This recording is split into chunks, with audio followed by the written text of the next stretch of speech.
अस्सलाम वालेकुम। हमारे चैनल बिया और माला पर खुश आमदीद।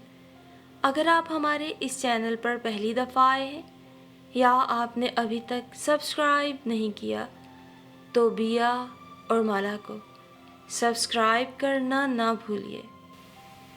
क्या ज़रूरत थी इसे उन लोगों के साथ इतना फ्री होने की। अजनबी गैर औरतें पहली दफ़ा हमारे घर आई और ये यूं हंसी ठटोल कर रही थी जैसे उन्हें बचपन से जानती हो। हद होती है बेशर्मी की। ना मौका देखा ना वक्त और शुरू हो गई। अम्मा की बात पे उसने तड़प के उन्हें देखा।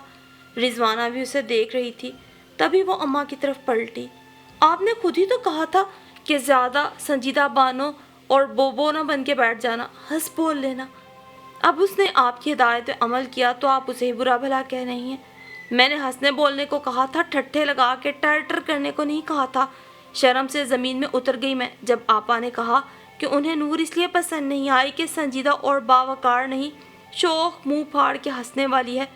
पहली मुलाकात में ही इतनी फ्रैंक हो गई। हमें अपने लड़के के लिए संजीदा और बुर्दबार सी लड़की चाहिए। बकवास करती हैं वो, इनकार का बहाना। उनके मुंह तो यहाँ आते ही फिटे मुंह हो गए थे। और वो खुद कौन सी बुर्दबार और संजीदा थी। उनकी छोटी बेटी तो खुद रंगीले की शागिर्द लग रही थी। उनकी बातों से लगता ही नहीं था भाभी लेने आई हैं, बल्कि लगता था चार्ली चैपलन की तलाश में निकली हैं। और अब इनकार का जवाब कैसा भोंडा पेश किया। रिजवाना ने अम्मा की बात पर सख्त बुरा मानते हुए उनकी असलियत बयान की जो नोरीना के रिश्ते के लिए आई थी। कैसी नसीबों वाली होती हैं वो लड़कियां जिन्हें पहली दफ़ा में ही पसंद कर लिया जाता है। अम्मा की आह खासी दर्दनाक थी। नसीबों वाली तो वो होती हैं जिन्हें देखे बगैर भी पसंद कर लिया जाता है। नूर ने बज़ाहिर हंसकर अपनी कज़न की मिसाल दी जिसे उसके ससुराल वालों ने बिल्कुल ही नहीं देखा था। लड़का इकलौता था, खाला के पास रहता था। खाला आंटी शहनाज की दोस्त थी। उन्हें शहनाज आंटी की बेटी कोमल पसंद आ गई। सारी बात तय करके उन्होंने लड़के की माँ यानी अपनी बहन को गांव में ख़त लिख दिया कि बारात लेकर आ जाएं।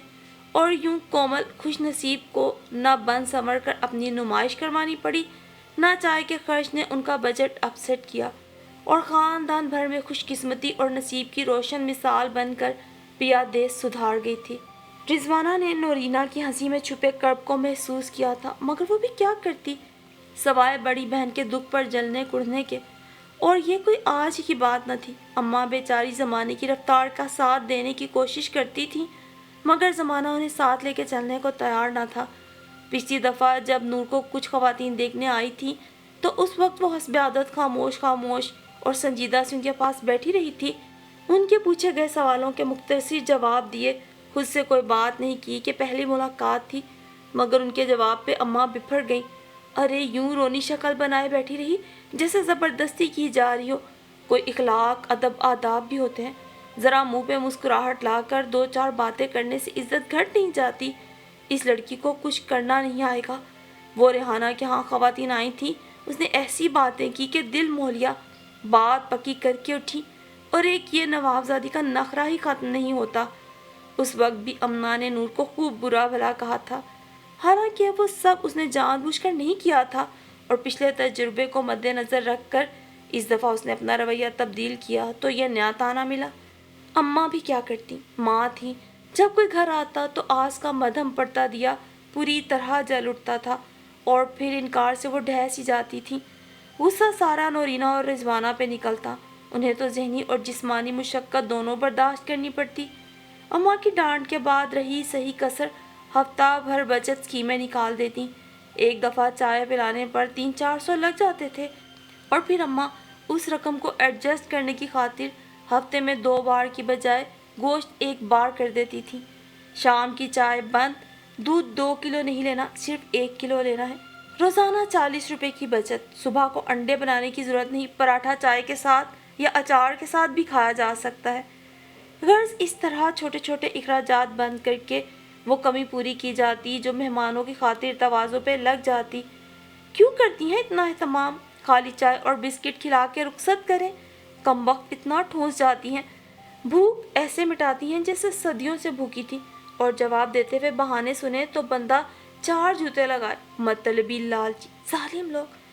रिजवाना उसके मुकाबले में ज़्यादा मुंहफट और बहादुर थी। अम्मा के घुरकने डांटने डपकने के बावजूद دھڑلے سے سارے صحن میں آنے والیوں کو گالیاں دیتی پھر رہی تھی۔ وجہ کل کا بچا ہوا سالن تھا جو اماں نے آج بھی چلایا۔ ایک وقت کی ہنڈیا بچ گئی اور ایسے میں رضوانہ کے برے برے منہ دیکھ کر اس کے دل پہ چوٹ سی پڑی تھی۔ وہ خود کو مجرم سمجھتی تھی۔ میری وجہ سے انہیں یہ سب تنگ دستی برداشت کرنا پڑتی ہے۔ کاش کوئی ایسا دن بھی آئے جب یہ سارا بازار نہ لگے، یہ ڈرامہ نہ ہو، میری نمائش نہ ہو، گھر کا خرچ نہ ہو اور خوشی مل جائے۔ کاش وہ دن بھی آئے۔ وہ اکثر بے حد افسردگی سے یہ سب سوچا کرتی تھی، مگر یہ خواہش محض خواہش ہی رہی تھی۔ وہ 18 سے 28 کی ہو گئی اور یہ ڈرامہ جوں کا توں محض چہروں کی تبدیلی سے جاری و ساری تھا۔ ایسے میں اس کی اماں اور ابا بہت باہمت والدین تھے جو ہر دفعہ مایوس ہو کر بھی نئی مایوسی کے لیے بہت جلد خود کو تیار کر لیتے۔ شکر ہے میری 3 ہی لڑکیاں ہیں، ایک تو اچھے وقت نمٹ گئی، 2 رہ گئی ہیں، انہی کا غم بے حال کیے دیتا ہے۔ آج کے دور میں تو غریب کو خدا لڑکی نہ دے۔ اماں کے اکثر گلے اور دعائیں بھی اسی قسم کی ہوتی تھیں۔ نور کے نصیبوں سے تو انہیں زیادہ ہی گلا تھا۔ نہ جانے کہاں جا سوئی تھی قسمت، جاگ ہی نہیں رہی تھی۔ اب تو رضوانہ بھی اس کی ہم عمر لگنے لگی تھی، اکثر تو اسے بھی پسند کر جاتے۔ حالانکہ خوبصورت تو زیادہ نور تھی، مگر رضوانہ کی کم عمری جو اس کے چہرے کو ایک بھول پن اور معصومیت بخشے ہوئے تھی، بہت اپیل کرتی لوگوں کو۔ لڑکیوں کی عمر بہت بڑا مسئلہ ہو جاتی ہے۔ آج کل لڑکے والے چاہتے ہیں 16 جماعت پاس ہو اور 16ویں سال میں ہو۔ آپا رشتے کرانے والے کی بات سن کر وہ دونوں بے حد محظوظ ہوئی تھی اور رضوانہ نے تو جیسے تکیہ کلام بنا لیا، 16 جماعت پاس ہو اور 16ویں سال میں ہو، اور یہ بات ہر کسی کو ضرور سناتی تھی، اور بہت سے لوگ محض منہ پھاڑ کر خجالت مٹانے کو ہنس دیتے، اور جو سمجھدار ہوتے وہ اس بات کے پیچھے طنز کی کاٹ کو ضرور محسوس کرتے تھے۔ آج کافی دنوں کی اداسی کے بعد نور اپنی دوست فرحت سے ملنے آئی تھی۔ فرحت اسی کی ہم طبقہ اور اسی کی ہم عمر تھی۔ دونوں کا غم اور فکر شادی بھی مشترکہ تھی۔ فرحت نے تو پچھلے سال ایک گارمنٹ فیکٹری میں ملازمت کر لی۔ اس کے خیال میں محض شادی کے انتظار میں گھر بیٹھ کر وہ وقت سے پہلے بوڑھے ہو گئی، اس لیے دھیان بٹانے اور اس فکر کو کم کرنے کی خاطر یہاں نوکری کر لی، اور جب سے نوکری کی تھی خاصی تبدیل ہو گئی تھی۔ وہ پہلے سے بہتر اور فریش لگتی تھی۔ شاید گھر والوں کی اور اپنی ٹینشن دور کرنے کی خاطر یہ طریقہ بہتر رہا تھا۔ دوسروں کے ساتھ مصروف وقت گزارا جا رہا تھا اور گھر والوں کی نظروں سے دور رہ کر ان کی آنکھوں کو بھی ٹھنڈک پہنچائی جاتی تھی، خاص طور پر بھابھیوں کی۔ وہ جب بھی زیادہ اداس ہوتی یہاں فرحت کے پاس آ جاتی۔ یہاں پیکنگ ہال میں تمام لڑکیاں تھیں، ایک دوسرے کے ساتھ ہنسی مذاق اور باتوں میں اچھا وقت گزر جاتا۔ نور بھی ان سے واقف تھی، اسی لیے اس کے آنے پہ سب نے کام چھوڑ کر اس سے حال احوال پوچھا تھا۔ اور سناؤ کوئی تازہ خبر؟ وہ کام چھوڑ کر اس کو لے کر پیکنگ ہال سے باہر دھوپ میں آ گئی۔ کیا تازی اور کون سی نہیں؟ ہمارے نصیب اتنے اچھے کہاں، ابھی تو پتہ نہیں کب تک اس جہنم۔ بری بات ہے نور، کوئی غلط بات منہ سے نہ نکالنا۔ قسمت میں جو ہونا قرار پا گیا ہے نا وہ ضرور ہوگا، نصیب کا لکھا ضرور ملتا ہے، دیر سویر تو اللہ کی طرف سے آزمائش ہے ہم گناہ گاروں اور بے صبر بندوں کی۔ وہ یوں ہی سمجھاتی تھی ہمیشہ۔ ہماری ہی کیوں آزمائش ہر دفعہ ہوتی ہے؟ کیا ابھی اور کوئی امتحان باقی ہے؟ کب تک، آخر کب تک میں اپنی بے بسی کا تماشا دیکھتی رہوں گی؟ میں تھک گئی ہوں یار، بہت تھک گئی ہوں۔ وہ واقعی بے حد افسردہ اور نڈھال تھی۔ ارے میری جان حوصلہ کرو، اللہ بہتر کرنے والا ہے۔ یہ جو تم غلط سلط سوچتی ہو نا، اسی لیے میں نے کہا تھا میرے ساتھ نوکری کر لو، دھیان بٹے گا، تمہاری کنوتیت بھی ختم ہوگی، جل جل کے کڑ کڑ کے ختم ہو رہی ہو تم، اپنا یہ خوبصورت چہرہ بگاڑ لیا ہے۔ خوبصورت چہرہ، یہ خوبصورتی حسن کس کام کا؟ اس سے تو اچھا تھا میں بدصورت ہوتی، مگر کسی امیر سیٹ کے گھر پیدا ہوئی ہوتی تو کوئی مجھے کچھ بھی کہنے کی جرات نہ کرتا اور میری دولت میرے لیے خوش نصیبی بن جاتی۔ اس کے لہجے میں سخت زہر چھپا تھا۔ تم اب بھی خوش نصیب ہو، گھبرا کیوں گئی ہو؟ اپنے سے کمتر کو دیکھو، اللہ کا شکر ادا کرو، تم تو لاکھوں سے بہتر ہو۔ فرحت اسے صبر دلاتی۔ اچھا اس رشتے کا کیا ہوا جو تم بتا رہی تھی کہ آپا کسی کو لانے والی ہیں؟ فرحت نے بات کا رخ پھیرا۔ کیا بنا تھا؟ کسی کو شوق مزاج ہسمکھ لڑکی پسند ہے، کسی کو سنجیدہ، کسی کو اعلیٰ تعلیم یافتہ، کسی کو سگھڑ دولت مند، اور اب ہر کسی کی خواہش پر تو میں پورا نہیں اتر سکتی، اور چہروں پر हाल दिल लिखा नहीं होता कि मैं उसके मुताबिक परफॉर्म करूं।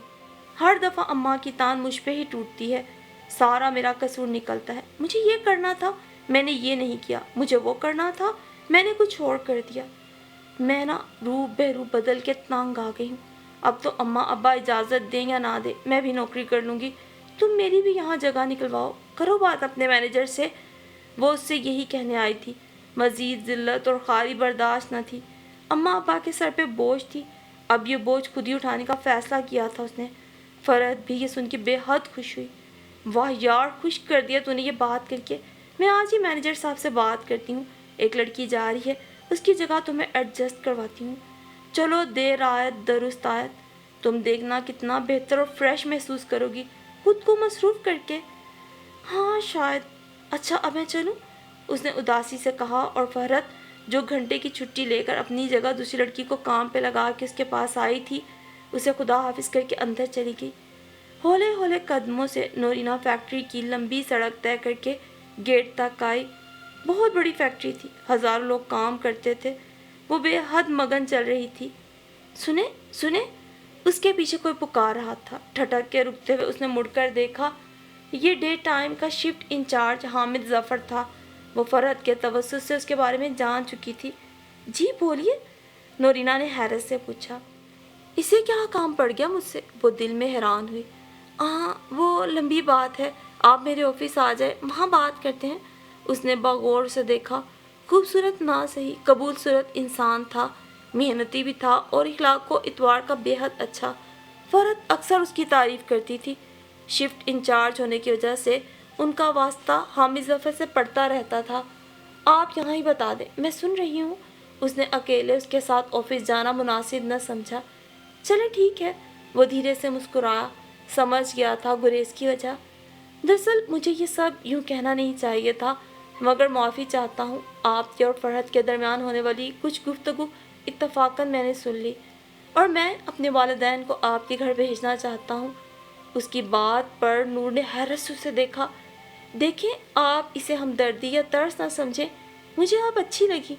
आप यहाँ अक्सर फ़रहत के साथ आती हैं, मैं देखता हूँ, और बावजूद ख्वाहिश के हिम्मत नहीं कर पाता अपने वालिदैन को भेजने की।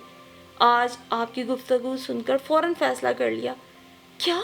उसने धीमे धीमे एहतराम आमेज़ लहजे में बोलते हमाद ज़फ़र को देखा। नज़रें झुकाए वो बस एक नज़र उसे देखता था। यही कि मेरे वालिदैन आप यहाँ आएंगे और पहली दफ़ा में अंगूठी पहनाएंगे। मज़ीद आपको कोई रूप सवांग भरने की ज़रूरत नहीं, ना ही तकल्लुफ़ होगा। मेरे वालिदैन भी बेहद सादा मिजाज और सीधे हैं। मगर आप ये फ़ैसला? वो उसकी बात पे हैरान हुई। सारा प्रोग्राम उसने यूँ खड़े खड़े खुद ही सेट कर लिया। ये जज्बाती या लम्हाती फ़ैसला नहीं मिस, मेरे दिल का फ़ैसला है, मेरी ख्वाहिश है। अगर आप लोग इनकार ना करें तो हमारी तरफ से ना नहीं होगी। उसने बगौर से देखा। मुखलिस, सीधा सादा और खरा इंसान उसे मर्ज़ी और पसंद पर अपनाना चाहता था। उनके हालात जानने के बावजूद हम क्यों इनकार करेंगे? तुम तो वाहिद शख्स हो जिसने हमें कोई इख्तियार दिया है। पसंद नापसंद हमारी हैसियत मानी है, वरना तो आज तक जितने आए सब ने हमें कमज़ोर और बेज़ुबान फरीक ही समझा है। हाँ या ना, पसंद नापसंद का इख्तियार तो हमेशा लोगों ने अपने पास रखा। फ़िरौन के लहजे में बात की। अपने आने को हमारी इज्जत समझा, और हमारी इज्जत, हमारी पसंद, हमारा इख्तियार तो किसी ने कभी सोचा भी नहीं। क्या सोच रही हैं? ज़बरदस्ती तो कोई नहीं। आप अगर कहेंगी तो मैं, नहीं तो नहीं। नहीं, आप मैं इंतज़ार करूँगी। उसने तेज़ी से उसकी बात काटी और फिर कहते ही बाहर निकल आई, इस यकीन के साथ कि ऊपर बैठा खुदा, तकदीरों का बनाने और संवारने वाला, इस दुनिया के इंसानों, फ़िरौनों और नाखुदाओं से बहुत बड़ा और रहीम है। हर काम को वक्त मुकर्रर होता है, फ़रहत कहती थी, और उसने भी इस आखिरी मौके को खोना अक्लमंदी नहीं समझा। जो शख्स बातों से सच्चा लगता है वो वादा पूरा भी करेगा। उसके दिल ने ये कहा था। कितनी ही जगह उसके रिश्ते की बात चली थी। ऐसा नहीं था कि वो कोई गई गुजरी थी, लेकिन हर जगह किसी न किसी बेबुनियाद सी बात को बात बनाकर इनकार कर दिया जाता था। और जहाँ आज खुदा ने उसका नसीब लिखा था, کیسے بنا کچھ کیے ہی بات بن گئی تھی۔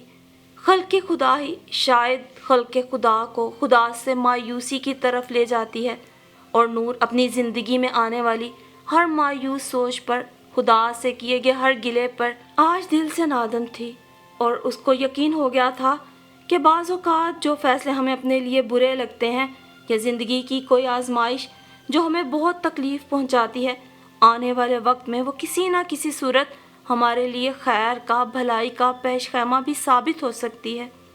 اور شاید انسانیت کی معراج بھی انسان تبھی حاصل کرتا ہے جب مشکلات میں، کٹھنائیوں، ناکامیوں اور مایوسیوں میں بھی اس کے اندر امید کا ایک دیا روشن رہتا ہے، اور امید کی یہی کرن آنے والے وقت میں انسان کو انسانیت کی معراج تک لے جاتی ہے۔ بے شک یقین کے سفر میں بہت کٹھنائیاں، مشکلات ہیں، لیکن منزل دور نہیں، اور یقین کی منزل پر نور کے سفر کا یہ آغاز تھا۔